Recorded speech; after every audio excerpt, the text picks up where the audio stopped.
A los 63 años perdoné a mi hijo por robarme. Nadie sabe que el día que perdoné a mi hijo Daniel fue el mismo día que dejé de reconocerme en el espejo. Tengo 68 años y hace 5 años tomé la decisión más estúpida de mi vida, disfrazada de amor incondicional. Cuando Daniel llegó a mi casa llorando, pidiéndome perdón por haber vaciado mi cuenta bancaria, yo lo abracé. Le dije que lo perdonaba, que era mi hijo y siempre lo sería, que el dinero se recuperaba pero la familia no. 3 años después, mientras leía su testamento después de su muerte, descubrí que había vendido a mi nieta Sofía. No en el sentido literal, algo peor. La había entregado a gente que le hizo cosas que una abuela nunca debería saber. Y yo lo perdoné. Yo le di otra oportunidad. Yo permití que siguiera cerca de esa niña. Esa culpa me va a acompañar hasta que me muera. Pero tengo que empezar por el principio, porque las tragedias nunca empiezan donde creemos. Daniel nació cuando yo tenía 23 años. Era mi primer hijo. Un bebé hermoso con ojos verdes como los de mi padre. Lo adoré desde el momento en que lo puse en mis brazos. Mi esposo Tomás y yo éramos felices, pobres pero felices. Vivíamos en un apartamento pequeño. Tomás trabajaba en construcción, yo limpiaba casas, pero teníamos amor, teníamos sueños, teníamos a Daniel. Los primeros años fueron difíciles pero buenos. Daniel era un niño alegre, inteligente, curioso, le encantaba dibujar. Llenaba cuadernos enteros con sus dibujos, casas, árboles, familias felices. Yo guardaba cada dibujo como si fuera una obra de arte, porque para mí lo era. Era la prueba de que mi hijo tenía un corazón puro y una mente creativa. Todo cambió cuando Daniel cumplió 12 años. Tomás murió. Un accidente en la obra. Una viga que cayó mal. Un funeral que no pude pagar completamente. Una viudez que llegó demasiado pronto. Me quedé sola con Daniel y con deudas. Tuve que trabajar el doble, el triple. Limpiaba casas de día, trabajaba en un restaurante de noche. Llegaba a casa cuando Daniel ya estaba dormido. Me iba antes de que despertara. Lo criaba una vecina que me hacía el favor. Yo le pagaba lo que podía, que nunca era suficiente. Daniel empezó a cambiar. Se volvió callado, distante. Sus calificaciones bajaron. Dejó de dibujar. Cuando trataba de hablar con él, me ignoraba. Se encerraba en su cuarto. Yo pensaba que era la adolescencia, que era normal, que ya se le pasaría. Qué ciega estuve. No era adolescencia. Era el inicio de algo mucho más oscuro. A los 16 años, Daniel fue arrestado por primera vez. Robo en una tienda. Cosas pequeñas, dulces, bebidas. El dueño no quiso presentar cargos cuando vio que era menor. Pero me llamó. Me dijo que controlara a mi hijo. Yo hablé con Daniel. Lloré. Le pregunté por qué. Él se encogió de hombros. Dijo que quería saber cómo se sentía, como si robar fuera un experimento y no un delito. Los arrestos siguieron, cada vez por cosas más graves: vandalismo, posesión de drogas, agresión. Yo gastaba lo que no tenía en abogados baratos, en fianzas, en programas de rehabilitación que no funcionaban. Daniel prometía cambiar. Lloraba. Me decía que lo sentía, que esta vez sería diferente, y yo le creía. Siempre le creía, porque era mi hijo, y una madre siempre cree que puede salvar a su hijo. A los 23 años, Daniel conoció a Carolina. Era una chica dulce, tímida, de buena familia. No entendí qué veía en mi hijo.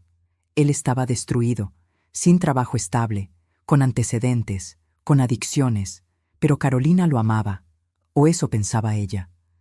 Yo traté de advertirle. Le dije que Daniel tenía problemas, que necesitaba ayuda. Ella me miró con esos ojos llenos de esperanza joven y me dijo que el amor lo cambiaría, que ella sería su salvación. Pobrecita. No sabía que algunas personas no quieren ser salvadas. Se casaron. Tuvieron a Sofía un año después. Cuando vi a mi nieta por primera vez, sentí que mi corazón explotaba de amor. Era perfecta. Tenía el cabello oscuro de Carolina, los ojos verdes de Daniel, los hoyuelos de Tomás. Era una combinación de todo lo bueno que alguna vez tuvimos como familia. Juré en ese momento que la protegería, que le daría todo lo que no pude darle a Daniel. Qué promesa más vacía resultó ser. Los primeros 3 años de Sofía fueron caóticos. Daniel entraba y salía de la cárcel. Carolina trabajaba doble turno en un hospital como enfermera. Yo cuidaba a Sofía. Me la llevaba a mi casa por días, por semanas. Esa niña se convirtió en mi razón de vivir. Le leía cuentos, cocinaba sus comidas favoritas, la llevaba al parque. Con ella recuperé todos los momentos que perdí con Daniel, todos los años que estuve trabajando en lugar de estar en casa. Sofía me daba una segunda oportunidad de ser madre, y yo la aproveché. Cuando Sofía tenía 4 años, Carolina murió. Aneurisma cerebral, repentino, devastador. En un momento estaba viva, al siguiente estaba muerta. Daniel cayó en una depresión profunda. Dejó de salir, dejó de comer, dejó de ser funcional. Sofía se quedó conmigo permanentemente. Yo tenía 60 años. Estaba criando a una niña pequeña con mi pensión miserable. Pero éramos felices, Sofía y yo contra el mundo. Daniel aparecía de vez en cuando, siempre necesitando algo. Dinero para drogas, aunque él decía que era para comida. Un lugar donde quedarse porque lo habían desalojado. Ropa porque la suya estaba sucia. Yo le daba todo lo que podía, porque seguía siendo mi hijo. Porque parte de mí pensaba que si seguía dándole, algún día volvería a ser el niño que dibujaba familias felices. Cuando Sofía cumplió 7 años, Daniel llegó diferente. Lucía limpio, sobrio, con ropa nueva. Me dijo que había entrado a un programa de rehabilitación, que llevaba 6 meses limpio, que había conseguido trabajo en un taller mecánico, que quería recuperar a su hija, que quería ser el padre que ella merecía. Yo quise creerle. Dios, ¿cómo quise creerle? Pero algo en mi estómago se retorcía, una alarma que traté de ignorar. Le dije que podía visitar a Sofía, que podían pasar tiempo juntos, pero que ella seguiría viviendo conmigo hasta que él demostrara que realmente había cambiado. Daniel aceptó. Empezó a venir los fines de semana. Llevaba a Sofía al parque, al cine, a comer helado. Ella estaba feliz de tener a su papá de vuelta. Yo estaba feliz de verla feliz. Éramos una familia otra vez, o eso quería pensar. 6 meses después, mi mundo se derrumbó. Llegué a casa después de hacer las compras y encontré la puerta abierta. Mi corazón empezó a latir rápido. Entré gritando el nombre de Sofía. Silencio. Recorrí cada habitación. Nada. Mis cosas estaban revueltas, los cajones abiertos. Mi caja fuerte pequeña donde guardaba mi dinero estaba vacía. Todo lo que tenía, $20,000 ahorrados durante años, desaparecidos. Pero lo peor no era eso. Lo peor era que Sofía también había desaparecido. Llamé a la policía. Me dijeron que esperara 24 horas, que probablemente Daniel se la había llevado de paseo, que era el padre, que tenía derecho. Yo sabía que era diferente. Llamé al teléfono de Daniel, apagado. Llamé a todos los lugares que conocía. Nadie lo había visto. Pasé esa noche sin dormir, caminando de un lado a otro, imaginando lo peor, rogándole a Dios que protegiera a mi nieta. Al día siguiente, Daniel apareció, solo, sin Sofía. Traía la cara golpeada, los ojos inyectados, olor a alcohol. Se tiró en el sofá de mi sala y empezó a llorar. Le grité, le exigí saber dónde estaba Sofía. Él seguía llorando. Entre sollozos me dijo que había cometido un error, que necesitaba el dinero, que tenía deudas, que gente peligrosa lo estaba buscando, que iban a matarlo si no pagaba. Le pregunté por Sofía. ¿Dónde estaba mi nieta? Él dejó de llorar. Me miró con ojos vacíos. Me dijo que estaba segura, que estaba con una familia que la cuidaría bien, que él había hecho un trato. Sentí que me caía en un abismo sin fondo. Le grité que qué había hecho. Él no respondió, solo siguió llorando. Llamé a la policía. Daniel fue arrestado. Pero no dijo dónde estaba Sofía. Se negó a hablar. Su abogado de oficio me dijo que Daniel había vendido a Sofía para pagar deudas de droga, que la había entregado a un intermediario, que ese intermediario probablemente la había vendido a alguien más, que era una cadena, que recuperarla sería casi imposible. Cada palabra era un cuchillo en mi pecho, mi nieta, mi Sofía, en manos de extraños, haciendo quién sabe qué con ella. Los siguientes meses fueron una pesadilla. La policía buscó, yo busqué. Puse carteles por toda la ciudad. Aparecí en noticieros locales rogando por información. Nada. Sofía había desaparecido como si nunca hubiera existido. Daniel estaba en la cárcel esperando juicio. Yo lo visité una vez. Solo una vez. Le pregunté cómo había podido hacer eso, cómo había podido vender a su propia hija. Él no me miró a los ojos. Solo dijo que lo sentía, que estaba desesperado, que no tuvo opción. Mentiras. Siempre tuvo opción. Eligió las drogas sobre su hija. Eligió su adicción sobre todo. El juicio llegó. Daniel fue sentenciado a 15 años. No fue suficiente. Nunca sería suficiente. Pero al menos estaba encerrado.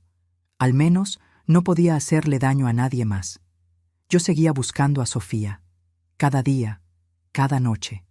Gastaba cada centavo que ganaba en investigadores privados. En propinas, a gente que decía tener información. Todo resultaba en callejones sin salida. 3 años después, Daniel me escribió desde la cárcel. Una carta larga. Decía que había encontrado a Dios, que estaba limpio, que asistía a terapia, que entendía el daño que había causado, que lo lamentaba profundamente, que me pedía perdón, que necesitaba mi perdón para seguir viviendo. La carta olía a papel barato y desesperación. La leí 20 veces. Lloré sobre las páginas hasta que la tinta se corrió. Y lo perdoné. Fui a visitarlo, lo abracé. Le dije que lo perdonaba, que era mi hijo, que siempre lo amaría, que Dios perdona y yo también debía perdonar. Daniel lloró en mis brazos como cuando era niño. Me agradeció. Me dijo que yo era la mejor madre del mundo, que no me merecía. Tenía razón, no me merecía. Merecía una madre más fuerte, una madre que lo hiciera responsable, una madre que pusiera a su nieta por encima de su hijo. Pero yo no fui esa madre. Fui la madre que perdonó lo imperdonable. Daniel murió 2 años después, apuñalado en una pelea en la cárcel. Me llamaron para identificar el cuerpo. Era él, más delgado, más viejo, más destruido. Pero era mi hijo. Organicé su funeral. Fui la única que asistió. Lo enterré al lado de Tomás. 2 hombres de mi vida que se fueron demasiado pronto, aunque de maneras muy diferentes. Una semana después del funeral, un abogado me contactó. Dijo que Daniel había dejado un testamento, que tenía que leer algo. Fui a su oficina. El abogado me dio un sobre. Dentro había una carta y una confesión. Daniel había escrito todo antes de morir. Nombres, lugares, detalles de lo que había pasado con Sofía. Había escrito que se arrepentía, que vivía con la culpa, que esperaba que esta información me ayudara a encontrarla. Pero lo peor venía después. Daniel escribió que sabía exactamente qué tipo de gente había comprado a Sofía, que sabía lo que le harían, que por eso había pedido tanto dinero, porque mientras más pagaran, más tiempo la tendrían. Escribió detalles que me hicieron vomitar, que no puedo repetir, que no quiero siquiera pensar. Mi nieta, mi dulce Sofía, había sido vendida para cosas horribles, y mi hijo lo sabía, lo supo desde el principio. La carta terminaba diciendo que él merecía morir, que por eso no se defendió en esa pelea, que dejó que lo mataran, que era su forma de pagar por lo que hizo. Pero su muerte no pagaba nada. No devolvía a Sofía. No borraba su sufrimiento. Solo me dejaba a mí con más culpa. Porque yo lo perdoné. Le dije que lo amaba. Le di consuelo cuando no lo merecía. Mientras Sofía estaba sufriendo, yo estaba abrazando a su verdugo. Llevé la información a la policía. Investigaron. Encontraron cosas. Rescataron niños. Pero Sofía no estaba entre ellos. Habían pasado 5 años. La pista estaba fría. Me dijeron que probablemente estaba muerta, o peor, en otro país, perdida para siempre. Esas palabras me rompieron de una manera que no sabía que era posible romperse. Hoy tengo 68 años. Vivo sola en el mismo apartamento donde crié a Daniel, donde cuidé a Sofía. Las paredes están llenas de fotos de ella, su risa congelada en el tiempo, sus ojos verdes mirándome desde el pasado.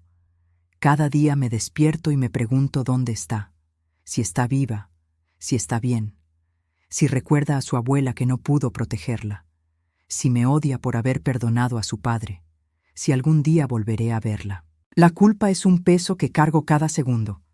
Perdoné a Daniel, le di consuelo, le di amor, mientras mi nieta estaba siendo destruida por mi culpa. Porque si yo hubiera sido más fuerte, si no le hubiera dado tantas oportunidades, si lo hubiera denunciado la primera vez que robó, la segunda, la tercera, tal vez Carolina seguiría viva, tal vez Sofía estaría aquí conmigo, tal vez mi vida no sería esta agonía interminable. He aprendido algo terrible. He aprendido que el perdón no siempre es virtud. A veces es cobardía. A veces es una forma de evitar enfrentar la verdad. La verdad de que tu hijo es un monstruo. La verdad de que tu amor no puede salvarlo. La verdad de que protegerlo significa sacrificar a otros. Yo sacrifiqué a Sofía. La puse en manos de un depredador porque ese depredador salió de mi vientre. No busco perdón. No lo merezco. Pero comparto esta historia porque necesito que otras madres aprendan de mi error. Si tu hijo es peligroso, no lo protejas. Si tu hijo hace daño, no lo excuses. Si tu hijo destruye vidas, no lo perdones solo porque es tu sangre. Porque ese perdón puede costar la vida de alguien inocente.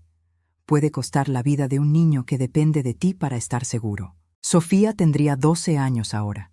Me pregunto cómo se ve, si todavía tiene esos hoyuelos, si su risa suena igual, si piensa en mí, si sabe que no pasa un día sin que la busque, sin que ruegue por ella, sin que me odie a mí misma por haber fallado en protegerla. Esta es mi condena.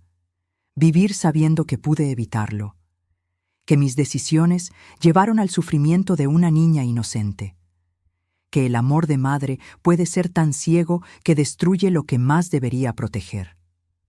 No hay redención para esto, no hay forma de arreglarlo. Solo hay este dolor, este infierno personal, esta vida que sigo viviendo aunque dejé de ser humana hace mucho tiempo. Si mi historia te hace pensar 2 veces antes de proteger a alguien que no lo merece, si te hace poner límites a personas peligrosas aunque sean tu familia, si te hace priorizar a los inocentes sobre los culpables, entonces algo bueno saldrá de mi tragedia. Suscríbete a este canal, comparte estas historias, porque tal vez, solo tal vez, podamos evitar que otra niña como Sofía sea sacrificada en el altar del amor incondicional mal entendido. Mi Sofía está perdida, pero tal vez tu decisión salve a otra, y eso tiene que significar algo, tiene que valer algo, aunque a mí ya no me salve de nada.